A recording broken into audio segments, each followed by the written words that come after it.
Hey, what's up, y'all? Arrows the Dragon here. Today is my mother's birthday, and I just reached out to her to wish her a happy birthday. And I was telling her that we're planning a trip up that way soon. And I was also planning to visit a friend of mine that I hadn't seen in a really long time. She was asking about this friend. He's an older gentleman. And a couple of months ago, well, I told my mom that, his wife had died a couple of months ago. And a couple of months ago when his wife died, he reached out to me and we chatted for a little bit. And it was actually a life-altering event for me. I didn't realize up to that point just how big of an impact these people had had on my life. This guy was one of my early mentors. One of only a handful of people that I've ever really truly trusted and been vulnerable with and actually listened to. I don't listen to most people, and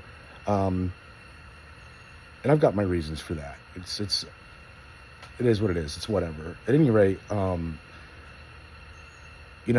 out that his wife had died had a huge impact on me in that moment because early on, when I first met this couple, I was having a ton of problems. I mean, just like neck deep in alcoholism and drug addiction.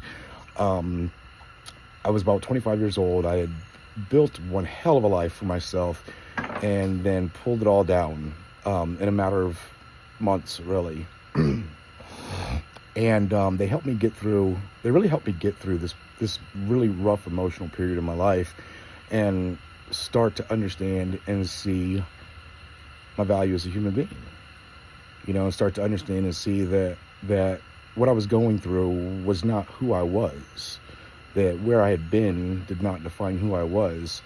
And it was the first time in my life that someone had impressed upon me the concept that I could create myself.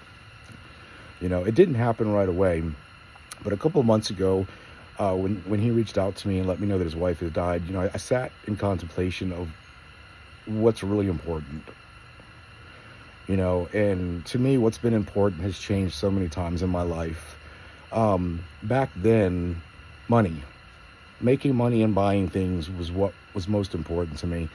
That was what had defined me. That my value, my worth as a human being was directly proportionate to how much money I made and how many nice things I had. And that's not the case today.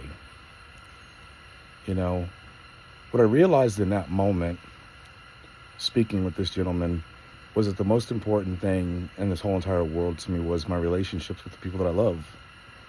That's a big circle of people, by the way.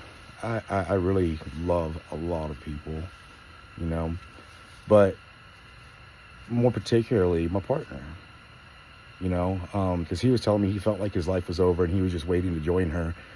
And I kind of get that.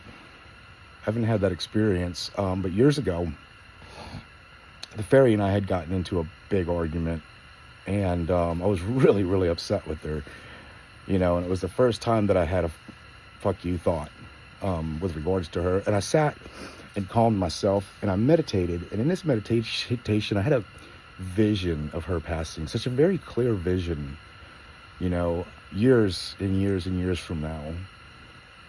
And I came out of that vision and I was just crushed. I mean, I felt as though I had lost my partner of years and years and years, that she had finally left. And it shifted my perception at that point about what was really important, It also shifted my perception of my value of myself,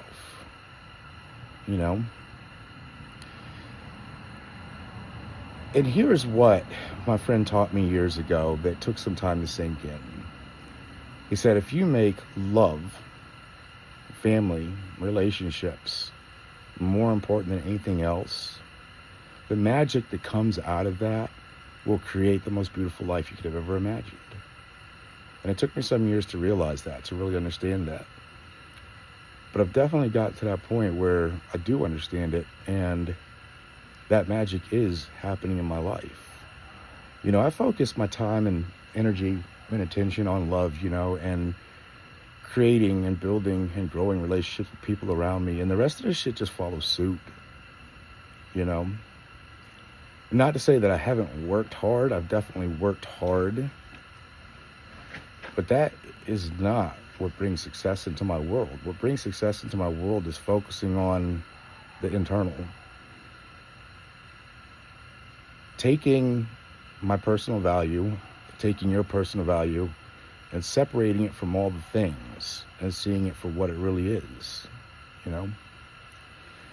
And in so doing, all the other stuff just starts to flow. It really just flows, you know, and don't have to work so hard. Don't have to try so hard. Don't have to devote so much time and energy and effort into building a life, right? The life has already been built. Everything else is just going to grow up about it. So, you know, we as a society, we place so much importance on wealth and personal possessions, belongings, money. And that seems to distract us from like the most valuable thing we have, our most valuable possessions, love, our hearts. You know, and I've had this conversation so many times with so many people, and someone has said to me, or many times someone has said to me, well, yeah, well, love doesn't pay the rent and love doesn't pay the electricity. And I'm like, then you're fucking doing it wrong. Seriously. Love is the most powerful magic we have. You know, when our hearts are filled with it, when our thoughts are driven by it, we manifest all the things that we need. You know, and it doesn't require a great deal of effort. It doesn't require an insane amount of hard work. You know, we move more fluidly, we move more easily, okay, when our thoughts, our behaviors, and our actions are love-centered. Everything just comes easier. It really does. You know, this isn't woo. You know, this isn't mystic. This is psychological science. You know, the harder we think things are supposed to be, the harder they are going to be. You know, the more we focus on the things that are not important, okay, the less of the important things that we're going to have. And that's the message for the day. That's how we're moving over here today. Love you guys.